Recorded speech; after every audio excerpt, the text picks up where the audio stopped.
I'm Sarah, and I started this project. It was a year of collecting debris. I had there's a little section of beach that I walked my dog on every day, less than a mile, and after for one holiday, I decided to do a reverse advent calendar, which is rather than, opening the doors and getting a little piece of chocolate every day, I would give back every day. So my goal was I would either do a beach cleanup or I would donate $5 to a local organization here, National Marine Life Center, which rescues stranded seals and turtles and things. And so at the end of 24 days, I had actually missed 7 days. So they got $35, which doesn't help them very much at all. And I was absolutely horrified by the amount of trash I picked up over the other 17 days. And so I decided that I would do a year-long project, 365 days of cleaning the beach or wherever I happened to be. I had set a goal of myself for doing 3 pieces a day. And that would be around, I think it was a little over 1,000 pieces at the end of the year. And so what I should have done was started on January 1st, because that would have made really good sense, because would have been much easier to keep track of, let's be honest. But I didn't. And then I didn't start on February 1st. And then I was like, oh my gosh, what am I going to do? Because I like things to be neat and tidy and organized. And then one day I was walking my dog and I found a little army guy. And then I found another little army guy. And then the sunset was spectacular. And even though it was like February 8th or 9th or some completely random day, I said, today's the day. Today's the day I'm going to start. I posted the whole entire project on Instagram. I posted images every day. And I would always do a count and a little story or whatever, but I would always put, basically how long I did and how many pieces of plastic so that I could keep track. And at the end of the project, obviously I had spreadsheets and all kinds of ridiculous stuff, incredibly geeky. So like I said, I wanted to pick up 3 pieces of plastic a day. And at the end of a week, I had enough different color plastics to create these little vignettes of little photo lays that I did. And I was kind of horrified by how much I'd found after a week. And after 9 days, I'd reached the total of the equivalent of 3 pieces of plastic a day. So I knew that the problem was even worse than I had realized. And it really gave me the impetus to keep going, because it's, now I'm only 9 days in, but at 9 days in, you're still like, do I really want to do this? I hadn't told my family at that point yet. I still was just, just going to take the dog for a walk. That's it. That's all I'm doing, and coming home with bucketfuls of trash. At the end of 2 to 3 weeks, I was finding so much ghost gear, which is abandoned, lost, discarded fishing net, fishing rope, things like that, that I was kind of at a loss. And so the project, I'm a photographer, as Rachel said, and the project for me was always in my mind going to be about taking photos, doing flat lays, doing images like the ones I just showed you of, different colored together or different, the same item, groupings of items, or just creating little, I don't know, artistic little images with photos. But within 3 weeks, I realized that the other creative side of me could also be used. And so I started making these bowls, and I sat for, I don't know, probably 3 weeks. Every night I'd come home and I'd just whip up a quick bowl. They're not spectacular. They're not fine weaving by any stretch. I did eventually get better. The one in the middle was my very first attempt, which was really kind of dreadful, but I've given them all away. They get used for varying things. But it kind of changed where my project was going. And because it was pre-COVID, I started the project in February of 2019. I was still traveling at that point. And I had a class scheduled in England, in Eastbourne. And the class was called Printing the Coast. And so I had a 3-week trip planned to England.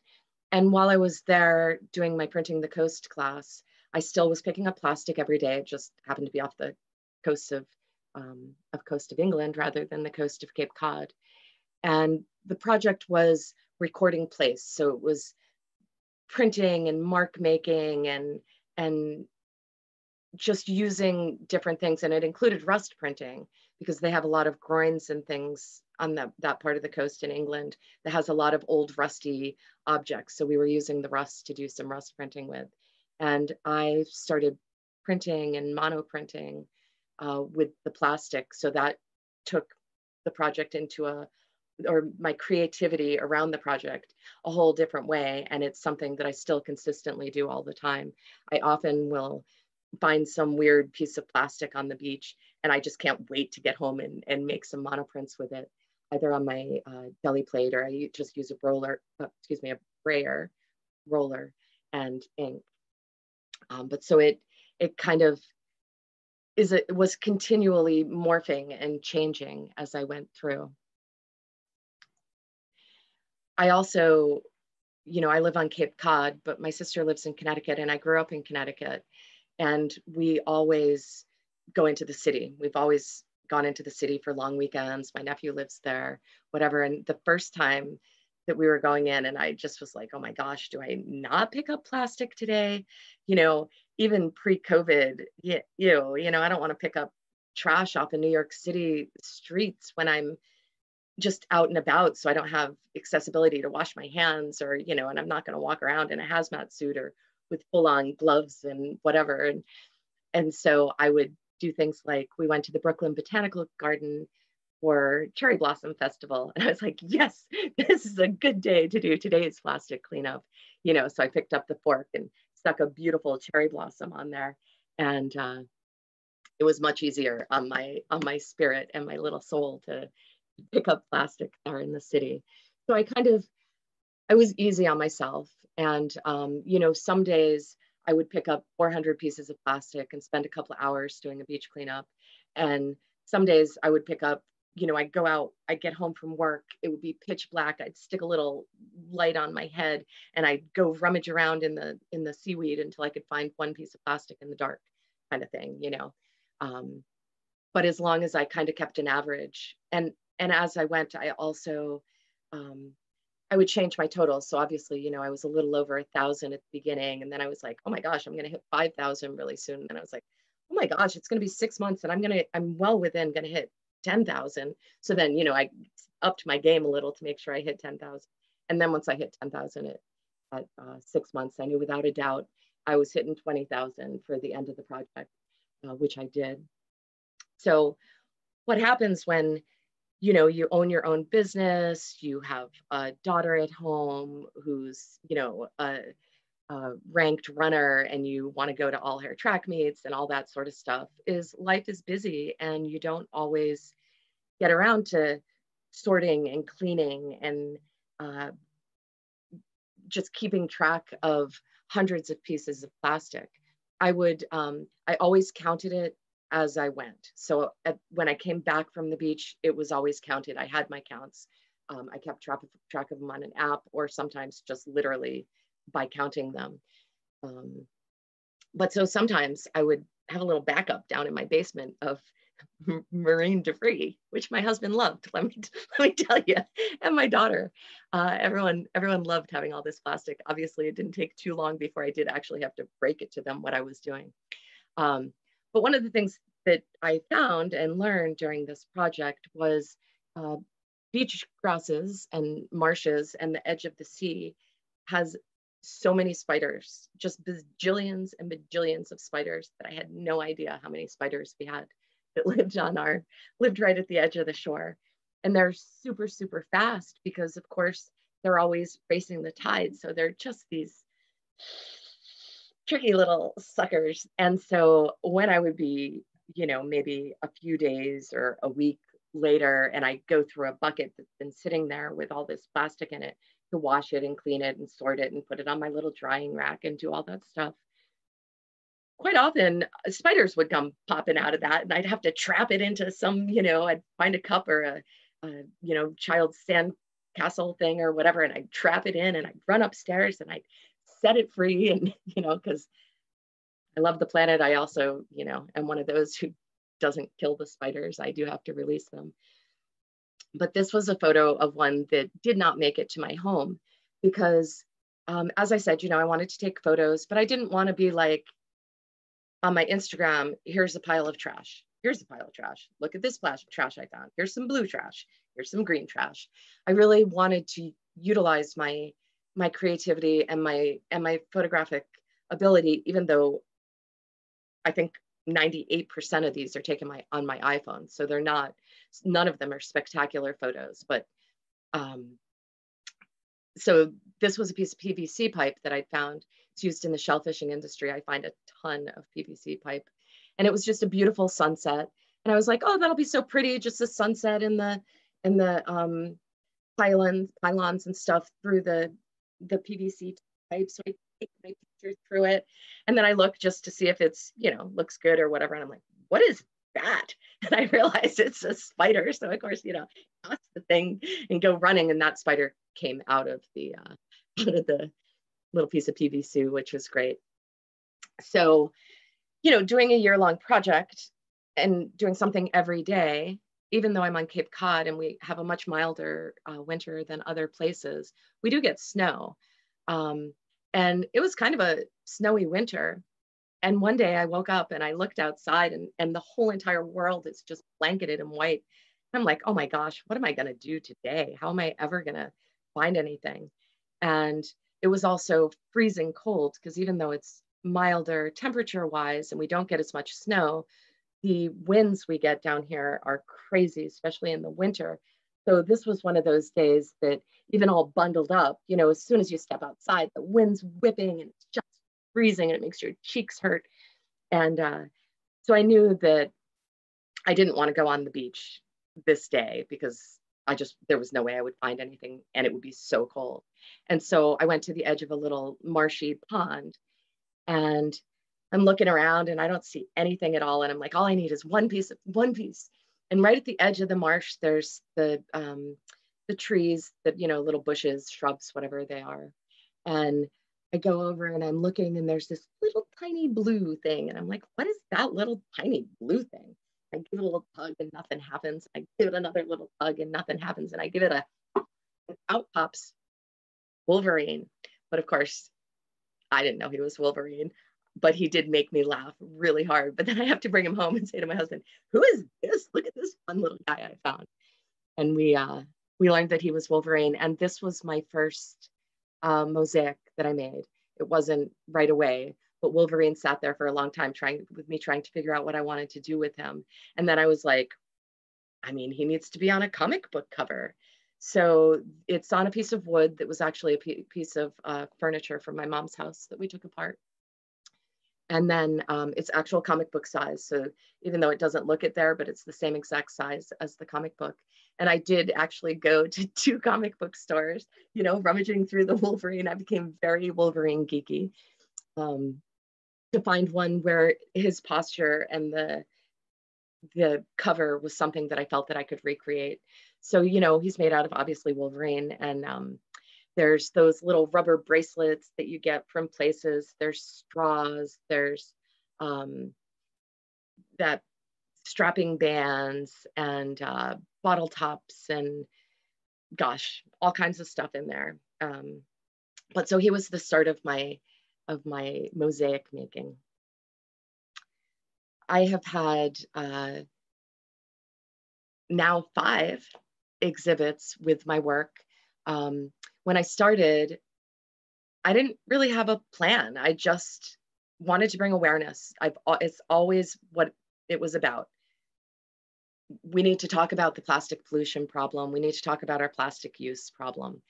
And so I just, started my Instagram and have built up a community, but I didn't know what I was going to do at the end game.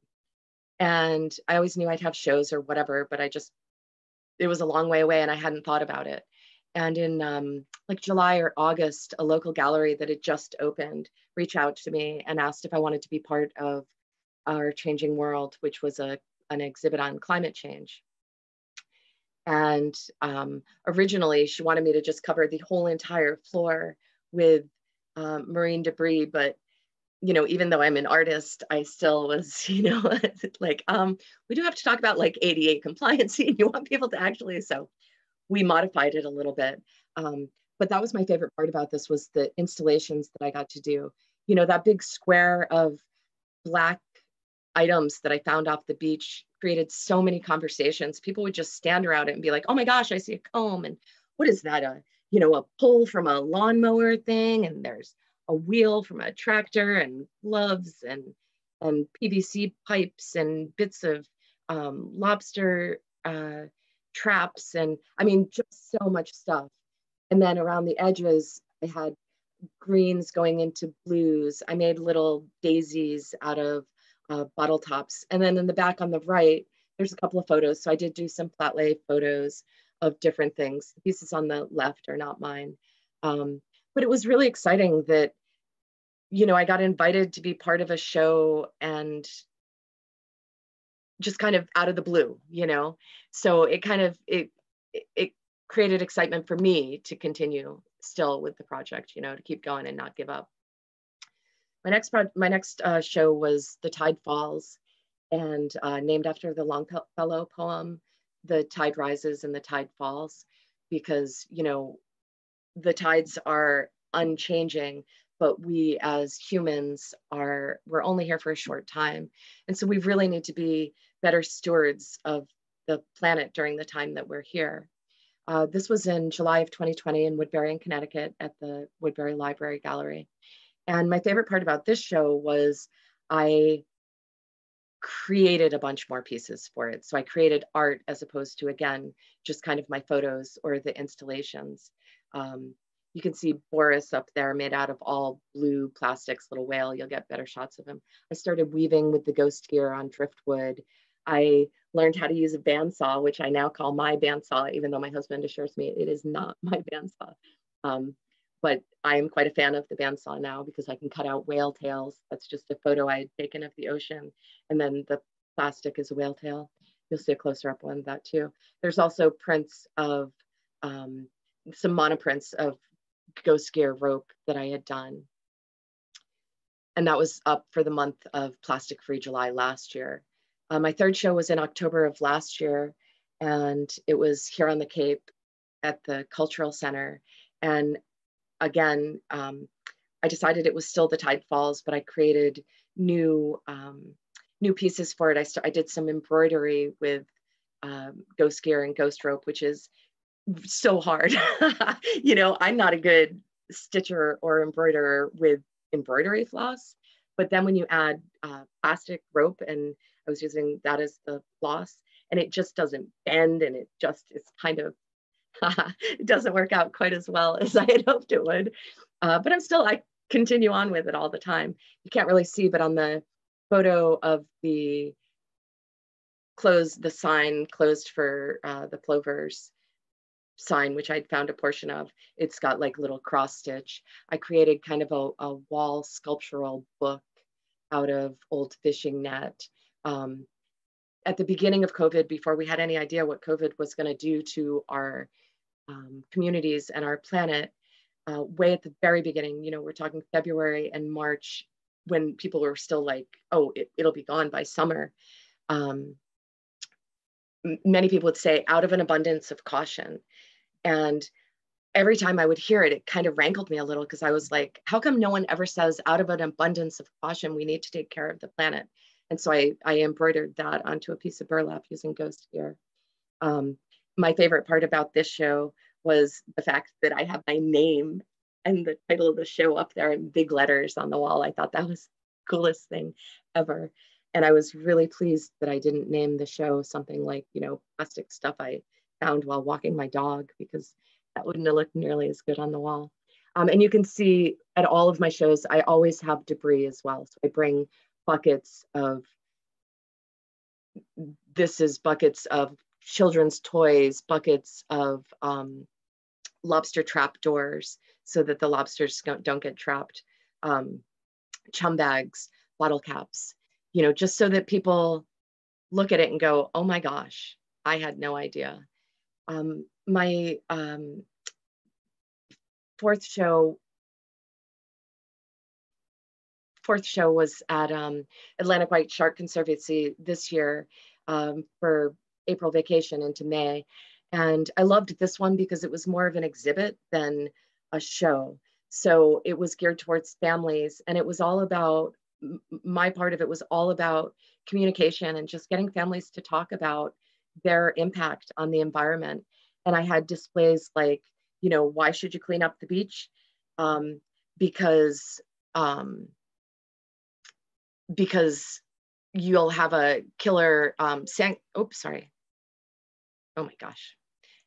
killer sandcastle building supplies, because I find so many sandcastle things, or because you get great pirate booty, because I always find pirate coins and whatever, or you can restock your Nerf gear. I also talked about like container spills and, you know, because there was a rubber duck container spill in the 80s, and I did not find a rubber duck from the rubber duck container spill in the 80s, but I did find a rubber duck. There was an HP cartridge spill. Again, I did the numbers, serial numbers, because again, like I said, tiny bit geeky. But that wasn't, but I was able to at least talk about them. And, you know, about 4 containers a day are washed overboard and eventually spill their stuff into the ocean.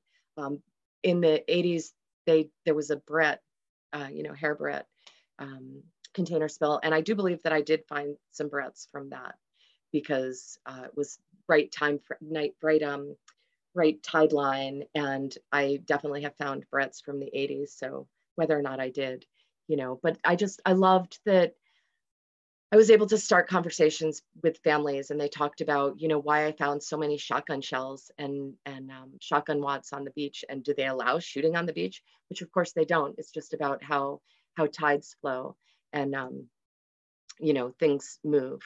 This is Wilma that I made as a donation to Atlantic White Shark Conservancy. She's 4 foot long and made out of a ton of water shoe insoles. I think there's like 14 of them in there, and flip-flops, and gosh, straws, and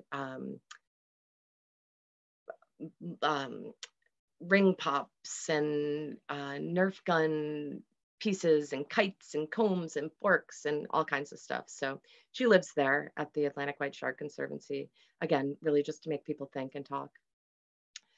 There's a brand new slide just for you guys, so I did it about 20 minutes ago, so it's not perfect, I'm sorry. But I have a current show at the Preston Public Library in Preston, Connecticut, so about an hour from you guys. And I created a new piece just for them, which it is still the Tide Falls version, whatever I'm up to now, 5. But you can see Pride the lion, he's there. He's made out of a sand sifter and ghost gear and stuff, and some of my flat lays.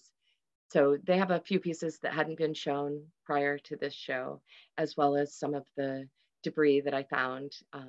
So if you're anywhere near Preston or anywhere near Foxwoods during library hours, please go visit it. Let me know what you think. But again, I love just getting people to talk. So I made it kind of family friendly, because it's not about just adults. Children also have to take responsibility, you know, and often, excuse me, you know, children are really good at talking their parents into things. You know, you're using another straw. So some of my favorite things that I found: this little astronaut from the 1960s. His little face is all smushed up from being out in the weather, but he's so cool.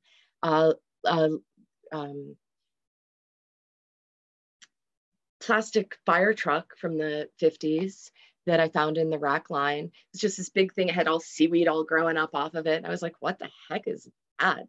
And then some of my barrettes and hairpins from, you know, hair curlers. So, you know, whenever people stopped using the hair curlers with hairpins, I'm not sure. One of my favorite things to find is indeed army men. And it's not, you know, I'm a wicked pacifist. I'm kind of a hippie. But I love the army men because it's kind of discouraging to, you know, oh, here's a food wrapper, here's a nip bottle, here's a bottle cap, here's more ghost gear rope, you know, and you just start filling your buckets, you know, with all of this literal garbage.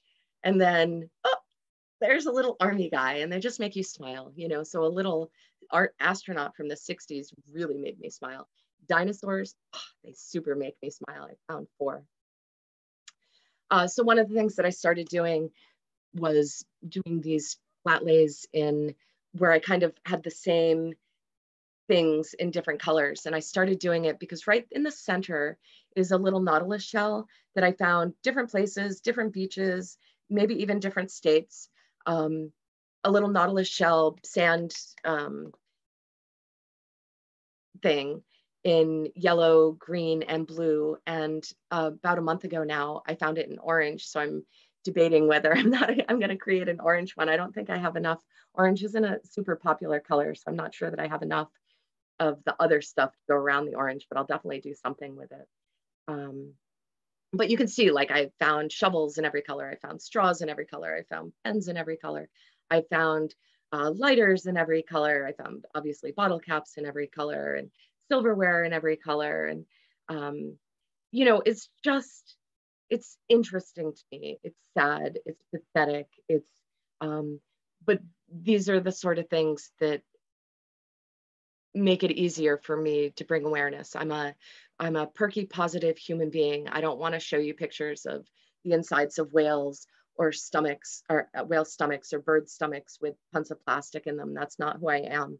I want to show you, you know, look at this. I found that same exact sand toy in, you know, 5 different colors, or, you know, I have all these little miniatures or whatever. So why we should stop using plastic. You know, it's made from fossil fuels, it has a huge carbon footprint, and it contributes to climate change every single step of its journey. That little bottle cap in the middle that you probably can't read says wake up. It will be here forever. Only a tiny portion of it is ever recycled.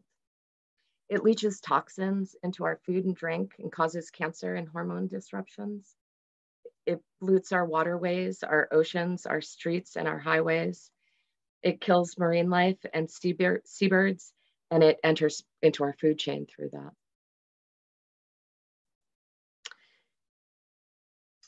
Oh my gosh, sorry, I hit something there. So this was one of my posts that I did somewhere in the midst of the project, and it was about our footprint versus other native or natural things footprints. So, you know, we need to lighten our carbon footprint. We cannot be leaving all of this trash behind for the next person. The images on the right are a sea turtle, a horseshoe crab, and a bird. And then of course, the human tracks. So there's so many ways to lighten your carbon footprint. Recently, I did a pledge for 2 months through an organization called Count Us In. And I pledged not to buy any new clothing or even thrifted or used clothing for 2 months, and to continue to donate clothing that I was no longer using to thrift shops. And just by that, I reduced my carbon footprint by 11 kilograms, which, yes, isn't a ton, but A, I don't need any new clothes. B, I save tons of money. And C, if everybody saved 11 kilograms of carbon footprint every 2 months, it would make such a huge, enormous difference in the world. So I said that, you know, only a small portion of all the plastic gets recycled. It's 9% of all plastic that can be recycled gets recycled, which is atrocious. Recycling is never, ever, ever the answer. But if it can be recycled, we really do need to recycle it. While I was creating this slideshow, I actually came across a fact that said only 8% now gets recycled, but I'd already picked out all my fancy bottle caps that were all beautiful and washed nicely by the sea. And I'd already made a 9 and put it in my slideshow. So 8 or 9% of all the plastic that can be recycled gets recycled. So there's this great video out that you should Google when we're done. And it's this gentleman, and he's talking about the fact that the Earth is 4.6 billion years old. And if you scale that to 46 years, then humans have been around for about 4 hours, and the Industrial Revolution started about 1 minute ago. In that amount of time, we've destroyed more than 50% of the world's rainforests. That's what his video premise is. So taking those facts and including plastic in that. Plastic was invented about 30 seconds ago in the time frame of the planet. And in that amount of time, that 30 seconds of creation, about 13 million tons of plastic enters our oceans every single year. That's like a dump truck full every single minute of every single day. And by 2040, if we don't make changes to what we are doing, that number is going to triple.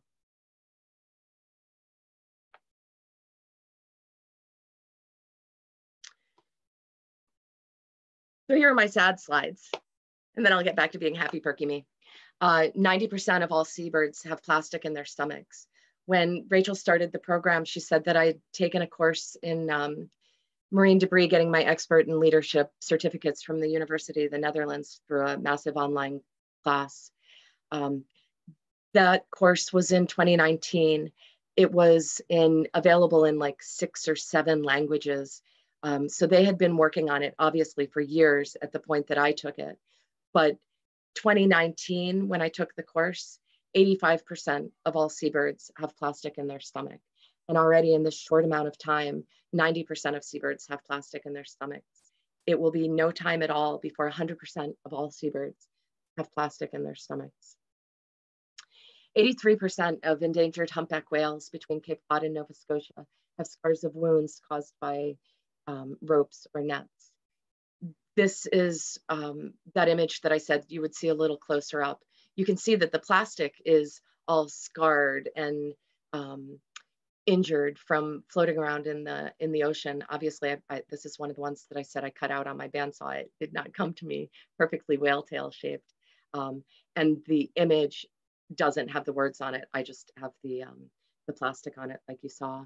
But that's a horrific statistic. 300,000 whales, porpoises, and dolphins die every year due to entanglement and plastic ingestion. And of course, 100% of all mermaids have found plastic tangled in their hair.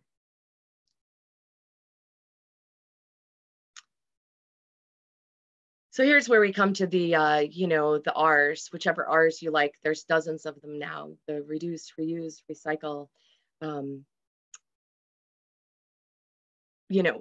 reduce. We have to reduce our consumption. I think that is absolutely the most important thing we can do as human beings right now, is to reduce the amount of everything that we buy, but specifically plastic that we buy, or items that are wrapped in plastic. And if you look and see what that is, you will see that that is so much of what you buy. The most environmentally friendly product is the one that you did not buy. Reuse. It takes about 250 milliliters of petroleum and 3 liters of water to make 1 liter of bottled water. So obviously that's not sustainable. Reusable water bottles, it's the first thing on everybody's list. And yet 2 nights ago, I was at my very dear friend's house and I said, could I please have a glass of water? And they brought me a plastic bottle out of their fridge. And I said, no, thank you. Could I please have a glass of water? And they poured it for me out of the tap. And that's someone who knows me, and they're still, that's how they get their water. If you can't reuse it, refuse it. Again, this is where like the plastic straws come in. It's not about skipping the straws, because skipping the straw is just kind of it's one tiny thing you can do, but it also is totally about skipping the straw, because it's one tiny thing you can do. And I know people say, oh, I don't like the metal straws, they hurt my teeth. So there are plastic straws, there are bamboo straws, there are no straws, there are so many things you can do now. And so literally anytime I go to a restaurant or go out to eat, I'm like, can I please have a glass of water? I don't want a straw. Can I please have a margarita? I don't want a straw. You know, like I don't even give them a chance to bring me a straw because it's just, again, one tiny, tiny thing. We have to rethink how we use the planet's resources. Like I just said about plastic packaging accounts for 40% of all plastic use. Plastic packaging, the stuff they wrap your stuff up in, 40% of all plastic use, and about half of all single-use plastic. Repurpose. You know, if you can find something else to do with something rather than throw it away or have it enter the waste stream, you know, what can you do with that plant container or those bottle caps? You just might find out in a little bit. And like I said, recycle. You know, it's in the United States, 1,500 plastic bottles are used every second. 1,500 plastic bottles every second. So if 9% of those are getting recycled, that's nothing. I didn't do that math. I should have done that math. But also we all know from China and stopping accepting other countries recycling and things, even when you think that stuff is getting recycled, it's not always getting recycled. And especially in the case of plastic, to create new plastic is cheaper than to recycle plastic. And plastic has a very short shelf life. So it can't be recycled over and over like glass and aluminum, some of the other things. So we need to stop our dependence on plastic. So what can we do? So here's my story about tea towels. I don't use paper towels. We had a very, very ancient, beautiful, fabulous 15-year-old black lab that we lost this year. And for the last couple of months of her life, I used a ton of paper towels. I probably used more paper towels in that last month of her life than I have in the last 10 years. Other than that, I really never use paper towels. I use tea towels for absolutely everything. I have like, my tea towels are kind of rated by system. I have my brand new, fabulous, don't you dare use anything other than hands that you've just washed with soap and water. And that's it. That's all you can do with these tea towels. To the tea towels that I'm like, oh, did you just spill a glass of red wine on the floor? Whatever. Yeah, just use this tea towel. That's fine, you know, and kind of everything in between. But just as, you know, a case in point, so my tea towel is hanging on the line. The first one that you can't really see is from Clemson, which is where my daughter goes to university. The second one is from my grandmother's house. My grandmother died in 1992. The third one is from mine and my daughter's first trip to Iceland. The one next to it is a trip my sister and I did to the Charles Darwin House in England. The next one is family vacation in England. The one next to it is from when my best friend and I went to Oxford and we went to the Alice in Wonderland store because Alice in Wonderland is my favorite book. And so I brought that home. The one next to it, my girlfriend brought back for me from Egypt probably 30 years ago. And I probably have 50 tea towels and I can pretty much tell you where every single one of them can come from. And I can guarantee, and I have stories about all of them and they make me think of memories. And I can guarantee you that no one can do that with paper towels. You're never going to be like, let me tell you about this paper towel. I could do the same with the napkins, the butterfly napkins. I got when I was with my mother at an estate sale, and I paid $12 for these really fancy, beautiful, pressed, never been used, maybe more than once napkins that are now part of a staple of in my house. And I just love them. And, you know, if I do use paper napkins, they're recycled, but they're still being wrapped in plastic. I crochet my own little dish rags and things that are really wonky and terrible, but they work and they're great. And I'm not buying new things. You can use the potato bags or the onion bags to make bags to get your fruit and veg in rather than using the plastic bags. I made myself a little chum bag scrubber. The chum bags are the things the commercial fishermen use to put their bait and things in. And they are specifically meant to be one-time use because, of course, chum is kind of smelly. But then I guess, I don't know, they just toss them overboard or they get washed overboard, or I don't know exactly how they get there, but I find dozens and dozens and dozens of them. Still, I find them all the time. So I made myself a little scrubby sponge out of one. I did a little whip stitch around it with some embroidery floss. Um, Simple. They're not pretty. Obviously, my husband doesn't let me use the chum bag scritchy things in the kitchen. But I did use it to clean the dog bowl, to clean my sinks, to clean the floor, whatever. Tea bags actually have microplastics in them. I've stopped using tea bags except for when I have company. So yes, I get my tea delivered, so there is a carbon footprint to it, but it comes in a fully compostable bag with no plastic at all in the packaging and a sweet little note, which I love. So it's buy in bulk. It's if your coffee comes in little cups, that every single cup of coffee is creating waste, you might want to perhaps rethink your impact on the planet. When I was creating the slideshow, my husband made this beautiful fresh bread, and I laughed and I was like, oh, I should include that in my slideshow. But of course, I should include that in my slideshow because yes, most of us don't have time to make our own bread. I certainly don't. But it's every time you're not buying prepackaged, prepared, anytime you can do anything like that is great. The photo in the top is actually of my studio, and it's because the universe and I have a funny relationship. Sometimes when I get a little overwhelmed and I haven't found anything good, I'll be like, universe, I could really stand an army guy today. And more often than not, I will find an army guy or something that makes me happy and makes me laugh. But this was the universe going, hey, there's this big piece of packaging that's floating up the street. So I'm going to attach it to the tree in front of your studio so that it flaps in the wind and you're going to see it and clean it up for me. Using bar soap over liquid soaps that come in plastic containers, or at least using refilling the plastic containers in your bathroom, using recycled toilet paper that comes wrapped in paper and in a box rather than 4 rolls of toilet paper that come all wrapped in plastic. At least get 12 rolls of toilet paper when you can. These little flossers, there's all these hashtags for trash that people find. The hashtag for these are flossers in the wild. I have connections and friends all over the world with people who are cleaning up trash all the time, like I do. And people find flossers in the wild stinking everywhere, all over this beautiful planet of ours. I don't even know what people think.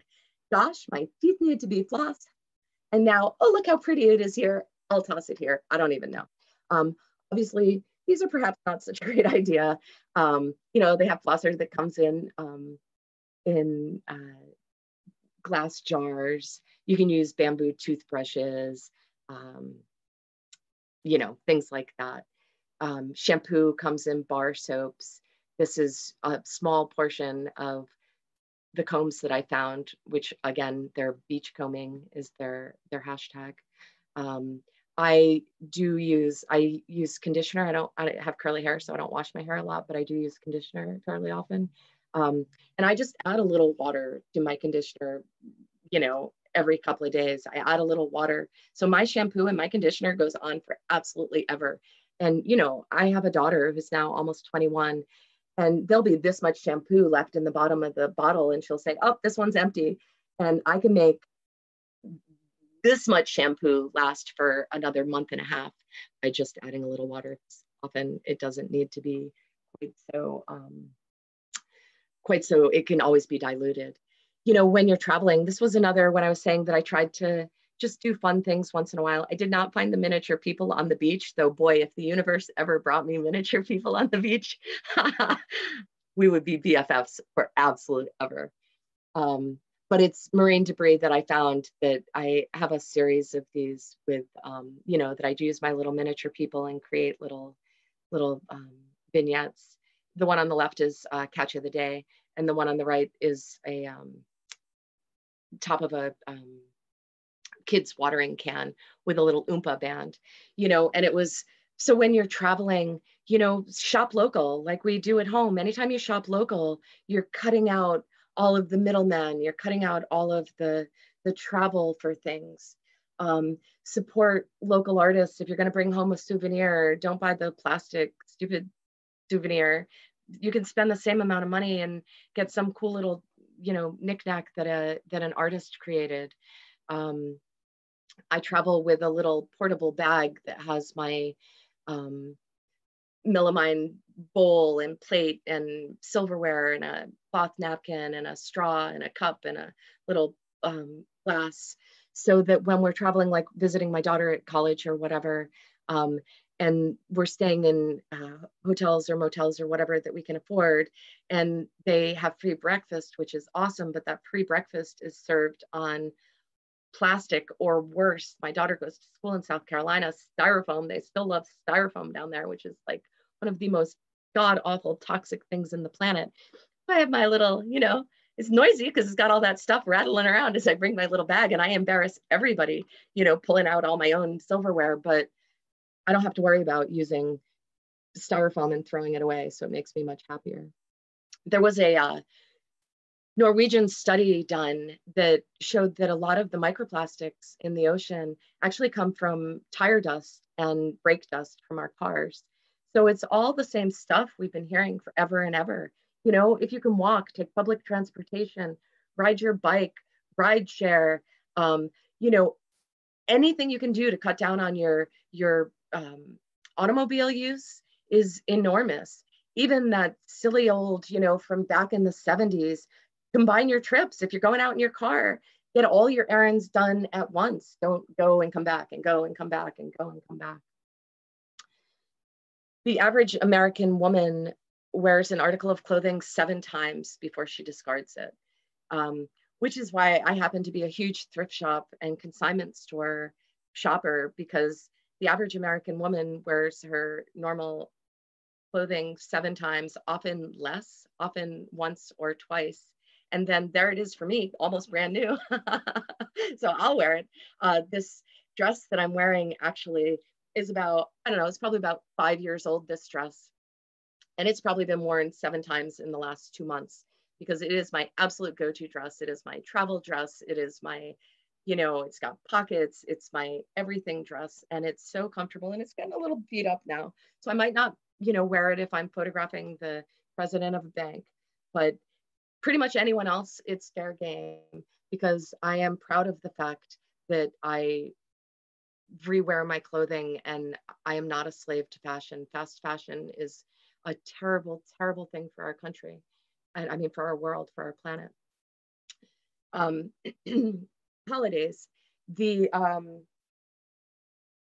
I always wrap my gifts. I use fabric that either I have just lying around. I get fabric from thrift store, excuse me. I've been known to wrap presents in old t-shirts, old concert t-shirts and stuff, and then they can just be reworn actually. The left-hand side, my best friend lives in England. So, I used my presidential election ballot envelope because she's never gotten one of those. And I was like, well, that's kind of fun, and a page from a magazine, which just looks so cute. If every family in the world reused just 2 feet of ribbon for holidays, it could tie a bow around the whole entire planet. I am totally that person. It is good to be that person, because people are like, oh, that's just Sarah. So I've been like this my whole entire life. But if I'm at a holiday with you, or a birthday or whatever, or a baby shower or whatever, insert any holiday here and there are presents, I'll be like, you're going to keep that wrapping paper? You're going to keep that ribbon? And I come home with like all this stuff.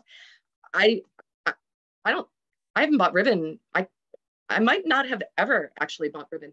I always have, look how beautiful that ribbon is. That'll go on someone's ribbon, because it's gorgeous. It's just beautiful ribbon. And otherwise it would have just been thrown away. So try that. It's really good. Saves tons of money. For all of my holiday decorating, I don't go to the Christmas tree shop or the local dollar store. Well, I never go to the local dollar store, or any of those. Yes, I'm crafty, so I do make them, but there are plenty of other people who are crafty. You can buy things on Etsy or eBay, you can remake stuff. I make bunting for every holiday. This is my studio again, but I do the same thing at home. Like I have, a Thanksgiving banner that's made out of old book pages that, and the bunting I have for every season in different colors made out of old shirts and all kinds of stuff. Um, I use holiday cards that have nothing on the back, the pretty bits that have nothing on the back for gift tags for the next year. I also use tags from clothing, and I just paint them or stamp them or whatever and use those as tags for clothing. The two Pringles can lids I found on the beach, but I made those little gift tags for my husband and my daughter for, some holiday present, but they're going to know they're theirs. I don't have to write, "Ooh, Adriana, love mom." She knows that's going to be her present. You don't necessarily have to find them on the beach, but this was my sister's Christmas card last year. It was so beautiful. And that's everybody in her family's holiday tags for this year because they're cute. And again, why not? I even learned how to make bows out of magazine pages, although they're a little wonky, but still. This was what I was saying earlier about there was a native plant sale here that supported a local church, and people reused the plant containers that they got from the nurseries or whatever. And I took this old wool that my mom had gotten from a thrift shop, huge bag, which then I inherited, and didn't really know what to do with it, but I just wrapped it around. I made pom-poms. My husband and I gotten takeout, and he comes in with this plastic bag with a rip in it with the takeout in it, which made me go, oh. So I made little pom-poms out of it, which is not useful or whatever, but it made me feel better that it wasn't going into the trash. The little plant container on my art desk, again, I found that on the beach, and my art desk is still super messy, but it works as a great little container. I wouldn't have it as a container probably out in my house to share with the rest of the world. But you can reuse things and it not have to be, ugly and tacky. My bottle cap July 4th door decoration, also made on my bandsaw. The heart's made out of snow fence that I found, again, my bandsaw with a piece of ghost gear for Valentine's. The frame I had at the studio, my photography studio, all battered and bashed, and we call that vintage, right? And so I took bottle caps and I just snipped them up into little pieces and I mosaicked them around it. I think it looks so pretty. And then I just made a little collage. There's a couple little pieces of an old map that I'd found out on the beach, as well as a photo I'd taken and just some stuff I'd rust printed and whatever. And the little typing on the thing says, "It is here that I can finally breathe," because I really do believe that the ocean is, it's calming to the soul. And if it's full of plastic, it's less calming to the soul. It also is responsible for about, I can't remember exactly. I should have it written down in front of me, but I don't, like 50% or 70% or something of the world's oxygen. So we don't want to fill that up with plastic. A few more of the bowls I made from some of the ghost gear. These are, World Wildlife Catalog on old library cards. I just made myself some little animal spirit cards for when I need to be reminded that what's important in the world. The background of all of them I use for my jelly plates. I always use things that I find on the beach as my patterns and stuff. So, I love monoprinting with them. Old paint chips or paint color swatches, just ironed into a plastic bag, made into bookmarks. Of course, the plastic bags, sadly, have been used for beach cleanup. So it had sand and was all kind of dirty. Things like this, you could do way better. I just, there you go. You get the ones full of sand. It's kind of very me again. I got a book out of the library that was called Coastal Crafts. And I made these sailboats out of, the one on the left was my husband's old shirts that were ripped and stained and couldn't go to a thrift shop. And the one on the right, I actually made out of a big piece of material that I found on the beach. And the flag is a little piece of nylon that I found on the beach that I painted in the international sign of emergency, because I think our oceans and our planet and our us as a whole are in a state of emergency. So here's the takeaway. It's going to take every single one of us to make a change.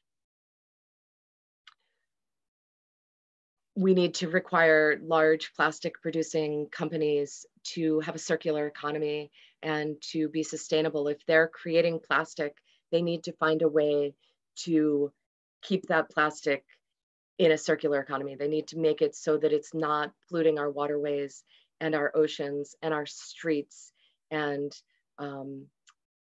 not being able to be used in recycling. They have to have a sustainable process for the plastic that they create, and we have to require that of them. This is a little mermaid I made out of some of the ghost gear and some flip-flops. One of my friends said, "Oh my gosh, you found a mannequin on the beach?" And I did not. I graduated from photography school, and my mom said, when I was all of 18, and my mom's like, "What do you want for your graduation?" I'm like, I really want a mannequin because a little quirky. But so this is Sylvia. She's lived with me for a long time. But I think she looks good as a mermaid.